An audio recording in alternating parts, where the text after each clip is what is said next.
Mesdames et messieurs, bonjour, bienvenue dans cette nouvelle vidéo, première vidéo de l'année. Et permettez-moi à cette occasion de vous souhaiter mes meilleurs vœux pour l'année 2023. Plein de bonheur, plein d'amour et plein de réussite, que ce soit dans vos projets personnels comme professionnels. On commence cette année avec une première vidéo centrée sur le récapitulatif des annonces des éditeurs au mois de décembre. Et il y en a eu beaucoup des annonces. Aujourd'hui, on se concentre principalement sur Urban, Panini et iComics, car il y a beaucoup à dire. Du côté de chez Urban, on poursuit la collection Urban Nomade avec 10 titres allant de 5,90 € à 9,90 €, et notamment le Joker de Brian Azzarello et Lee Bermejo, que je vous recommande très fortement. Nous aurons également Superman Red Son, Kingdom Come, Batman Curse of the White Knight, qui est la suite de Batman White Knight, Transmétropolitan tome 3, Y le dernier homme tome 1 et tome 2, V pour Vendetta, Fable tome 3 et Justice League tome 1 de Geoff Johns et Jim Lee, que je vous recommande également. En janvier, nous aurons également la sortie de Dark Crisis on Infinite Earth à 30 € et son deuxième et dernier tome à 35 € un peu plus tard en avril. Toujours en janvier, James Tynion IV sera mis à l'honneur chez Urban, avec notamment la sortie du tome 5 de Something is Killing the Children, le tome 3 de The Department of Truth, une nouvelle série centrée sur l'univers de Sandman et plus précisément sur le personnage du Corinthien avec la série Sandman Nightmare Country, et c'est à peu près tout pour ce mois de janvier. En février sera mise à l'honneur Chips Zdarsky avec Batman the Knight, un récit complet qui nous embarque dans le récit initiatique d'un jeune Bruce Wayne qui parcourt le monde cherchant à acquérir les compétences nécessaires à la mission qu'il s'est fixée tout en voyant ses idéaux de jeunesse se briser contre la dure réalité. Nous aurons également une série Batman nommée Batman Dark City avec Jorge Jiménez au dessin, nouvelle série principale du personnage dans laquelle le justicier sera confronté à l'échec. Nous aurons également une nouvelle série indépendante dessinée par Jacob Phillips nommée New Burn, qui nous raconte qu'au cœur de la zone grise entre les forces de l'ordre et les clans criminels de New York opère le détective privé Easton Newburn, chargé de maintenir tout ce petit monde au pas, sachant que le moindre écart pourrait le placer dans la ligne de mire. Nous aurons également la réédition tant attendue de Superman for All Season, un récit scénarisé par Jeff Loeb et dessiné par Tim Sale, qui nous raconte l'histoire du jeune Clark élevé par Jonathan et Martha Kent, ses parents adoptifs, qui découvriront qu'en grandissant, il possède des capacités hors du commun. Le tant attendu tome 1 The Nice House on the Lake, qui fera enfin son apparition en France, avec un récit horrifique qui sera placé sous le Black Label. Dans le Black Label, nous aurons également Catwoman Lonely City, qui nous raconte qu'il y a 10 ans, le massacre connu sous le nom de Nuit de Fou coûta la vie à Batman, à Nightwing, au commissaire Gordon ainsi qu'au Joker, et a envoyé Catwoman derrière les barreaux. Une décennie plus tard, Gotham a changé et remisé l'héroïsme et autres phénomènes de foire au rayon des souvenirs encombrants. La nouvelle Gotham est plus propre, plus sûre et désormais placée sous l'œil vigilant du maire Harvey Dent et de ses Bad Cops. C'est dans cette nouvelle ville que Selina Kyle revient, marquée avec en tête un dernier gros coup, les secrets enfouis de la Batcave et une ultime promesse faite à Bruce Wayne. En mars, ce sera l'excellent Geoff Johns qui sera mis à l'honneur avec son tome 6 et dernier tome sur la série Geoff Johns présente Flash qui conclura la série, le tant attendu dernier tome de la série Shazam Rebirth en 2 tomes, Flashpoint Beyond qui viendra compléter la collection DC Chronicle, et enfin Justice Society of America Chronicle 1999. Ce sera Jeff Lemire cette fois qui sera mis à l'honneur, notamment avec la sortie de la mini-série Little Monster, un récit fantastique sur une bande de jeunes vampires dans un monde post-apocalyptique, l'intégrale Ascender en un seul volume, Multiversity présente Terre 38 à 35 €, et enfin, et ça c'est une excellente nouvelle, le Superman Chronicle 1987 tome 1 et tome 2. Un peu plus tard dans l'année, on peut noter notamment la sortie de l'intégrale Gideon Falls en 2 tomes et Swamp Thing's Green Hell, qui nous raconte que dans un monde dévasté, un nouvel et monstrueux avatar de la sève est créé pour repartir à zéro et anéantir les derniers humains vivant désormais sur une île désolée dans la collection DC Black Label. Du côté de chez Panini, on notera notamment une augmentation de tarifs puisque à partir du 1er janvier, eh bien, certains tarifs ont augmenté. Les soft covers restent à 16 €, tandis que les soft cover collector passent de 20,99 € à 22 €. Les collections Marvel Verse, Next Gen et Marvel Action prennent toutes les 3 1 €. Du côté des must-have, les plus fins 244 pages ne bougent pas et restent à 15,99 €. Pour le reste, cela sera notamment en fonction de la pagination et on sera sur des tarifs allant de 15,99 € à 26 €, alors que précédemment le prix n'excédait pas 21,99 €. Du côté de l'Epic Collection, jusqu'à 424 pages, les tarifs ne bougent pas. On reste sur 26 € en souple et 30 € en collector cartonné.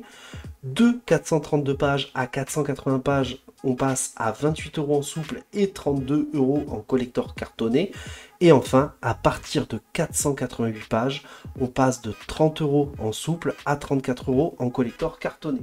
Au niveau des big news annoncées en mars, X of Sword de Jonathan Hickman, précédemment en 4 volumes au prix de 64 €, qui sera cette fois en 2 deluxe au prix de 70 € les deux.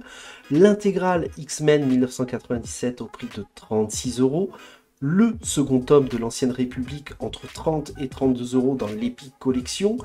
L'avant-dernier tome de la série Fantastic Four de Dan Slott avec la Reckoning War qui sera en 2 tomes.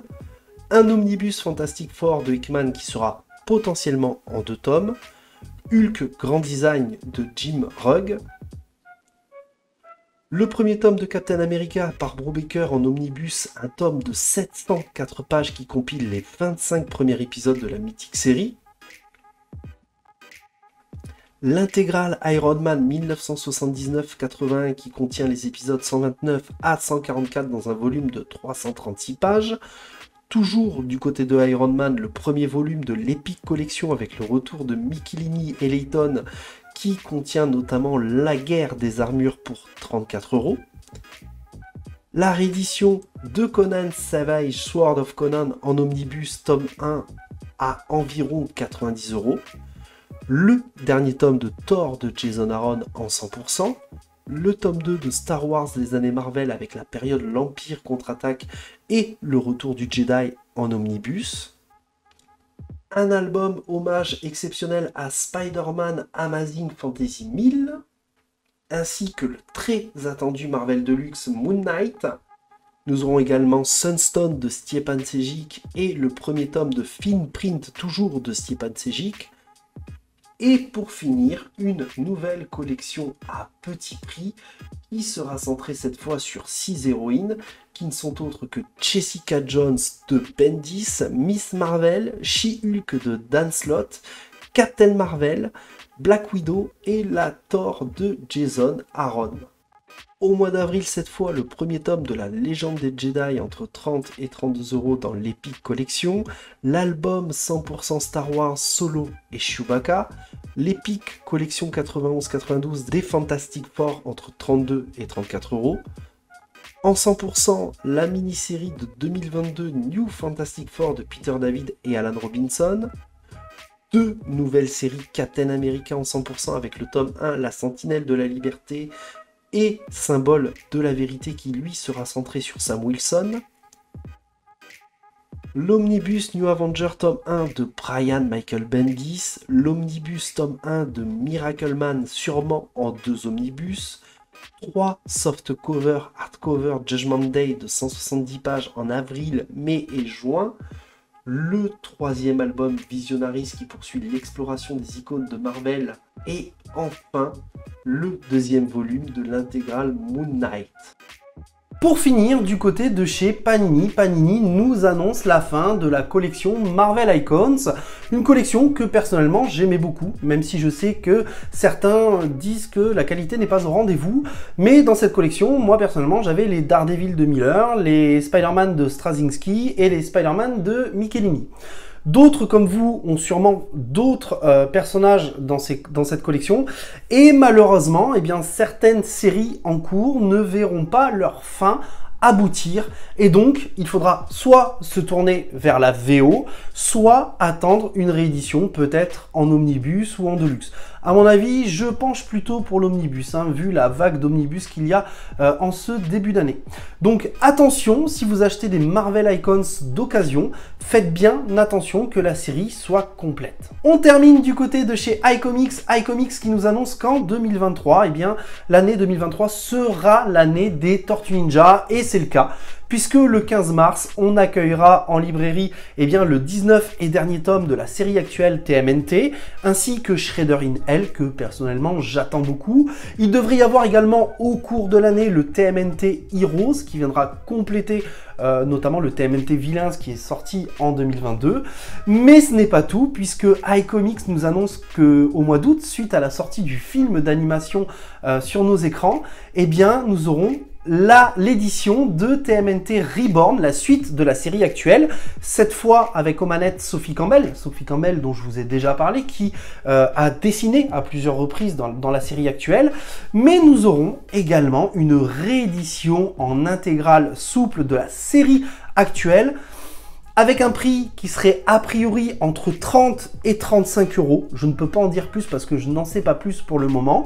Et cette réédition, pardon, est plutôt intéressante puisque d'une part, elle va permettre aux lecteurs qui souhaitaient se lancer dans la série Tortue Ninja de le faire, puisque on aurait un tome tous les 4 mois, a priori, tous les 4 à 5 mois, a priori, pour un tarif relativement abordable, je trouve, et surtout, on aura la série complète avec tous les épisodes à la suite. C'est-à-dire que, eh bien, on aura les TMNT Heroes, les TMNT Villains qui seront intégrés notamment à ces intégrales, également toute la partie TMNT Universe qui manquait actuellement. Donc, si ça vous intéresse, n'hésitez pas à vous renseigner sur cette édition qui ressemblera notamment à l'édition IDW qui sort encore aux États-Unis actuellement. Voilà, cette vidéo est enfin terminée, j'espère qu'elle vous aura plu. N'hésitez pas à me dire si ce genre de vidéo vous plaît, vous intéresse, ce genre de condensé d'informations. Également, n'hésitez pas à me dire si vous allez précommander certains comics ou si vous l'avez déjà fait, ça m'intéresse également. Pour ma part, je retourne tourner d'autres vidéos et je vous dis à la semaine prochaine. Ciao, ciao!